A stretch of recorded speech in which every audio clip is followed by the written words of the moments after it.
സംസ്ഥാനത്ത് CPM ഏറ്റവും കൂടുതൽ ജയം ആഗ്രഹിച്ച ഒരു മണ്ഡലം എന്ന് പറയുന്നത് അമ്പലപ്പുഴയാണ്.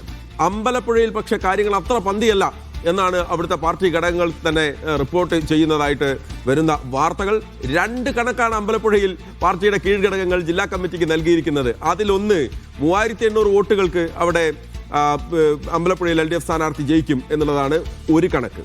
മറ്റൊരു കണക്ക് എന്ന് പറയുന്ന 1800 വോട്ടുകൾക്ക് അവിടെ മത്സരം കൈവിടും, പരാജയപ്പെട്ടു പോകും. അങ്ങനെയെങ്കിൽ അവിടെ G. സുധാകരൻ അമ്പലപ്പുഴയിൽ അവിടെ മത്സരിച്ച് ജയിക്കുമോ?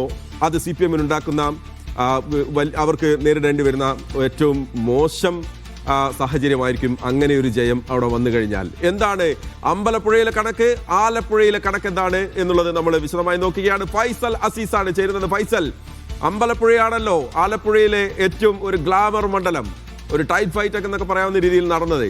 CPMന്റെ അഭിമാന പോരാട്ടമാണ്, ജയിച്ചേ പറ്റൂ. അവിടെയാണ് ഇപ്പോൾ ഈ 2 കണക്ക്. ഇതെന്താണ് സാധാരണഗതിയിൽ ഒരു മണ്ഡലത്തിൽ നിന്ന് ഒരു കണക്കല്ലേ വരാറ്? ഒന്ന് ജയിക്കും, ഒന്ന് തോൽക്കും എന്ന് പറയുന്ന ഒരു കണക്ക് എങ്ങനെയാണ് വന്നത്? അതോടൊപ്പം തന്നെ എത്രമാത്രം സാധ്യതയാണ് മറ്റു മണ്ഡലങ്ങളിൽ CPM വെച്ച് പുലർത്തുന്നത്?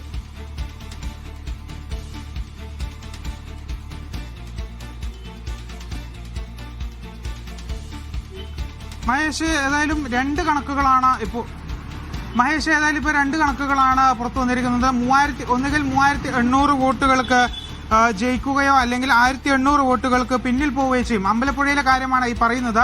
അതായത് മഹേഷ് സൂചിപ്പിച്ചതുപോലെ ആലപ്പുഴയിലെ A ക്ലാസ് മണ്ഡലം എന്ന് വിശേഷിപ്പിക്കാവുന്ന ഒരു മണ്ഡലമാണ് ഈ അമ്പലപ്പുഴ എന്ന് പറയുന്നത്. അപ്പോൾ അതുകൊണ്ട് തന്നെ കേരളം ഒട്ടാക്കി ഉറ്റുനോക്കുന്ന ഒരു മണ്ഡലമായി അമ്പലപ്പുഴ മാറുകയും ചെയ്തിരുന്നു.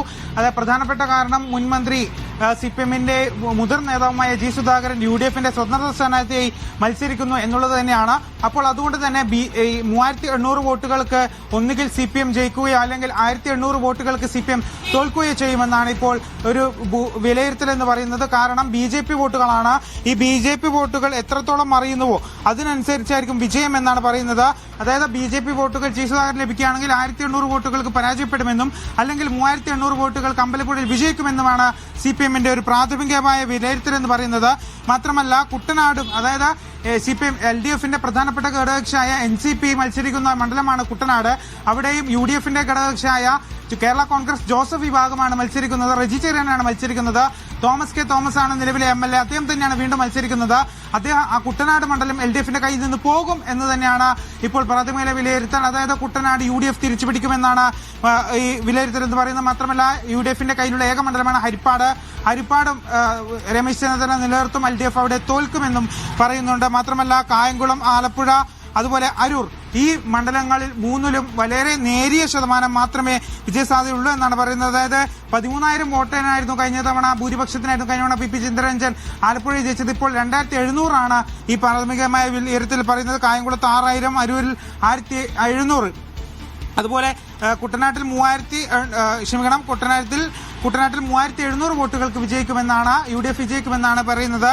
ഏതായാലും ചെങ്ങന്നൂരിലാണ് ഏറ്റവും കൂടുതൽ ഭൂരിപക്ഷം ഇപ്പോൾ പ്ലാൻ ചെയ്തിരിക്കുന്നത്. അതായത് 21,000 വോട്ടുകൾ ആണ് ചെങ്ങന്നൂരിൽ കൂടുതൽ ഭൂരിപക്ഷം കിട്ടുക എന്നാണ് പറയുന്നത്. മാത്രമല്ല മാവേലിക്കരയിലും ചേർത്തലയിലും 18,000 ഭൂരിപക്ഷത്തിൽ LDF തന്നെ മുന്നോട്ട് വരുമെന്നും പറയുന്നുണ്ട്. ഏതായാലും അമ്പലപ്പുഴ തന്നെയാണ് നിർണായകം. അമ്പലപ്പുഴയിൽ തോൽക്കുമോ ജയിക്കുമോ എന്നുള്ളത് തന്നെയാണ്. അതായത് 3800 ജയിക്കുന്നുണ്ടെങ്കിൽ 3800 വോട്ടിനും തോൽക്കുന്നുണ്ടെങ്കിൽ 1800 വോട്ടിനുമാണ് തോൽക്കുക എന്നാണ് പ്രാഥമിക വിലയിരുത്തൽ CPMന്റേത്. അതാണ് അമ്പലപ്പുഴയാണ് CPMന് ചങ്കിടിപ്പേറ്റുന്ന, നെഞ്ചിടിപ്പേറ്റുന്ന മണ്ഡലം എന്ന് പറയുന്നത്. അവിടെ പരാജയപ്പെടാൻ CPM ആഗ്രഹിക്കുന്നില്ല. പക്ഷേ അവിടുത്തെ ജനവിധി എന്താകുമെന്ന കാര്യത്തിൽ ഒരു കൺഫ്യൂഷൻ ഉണ്ട്.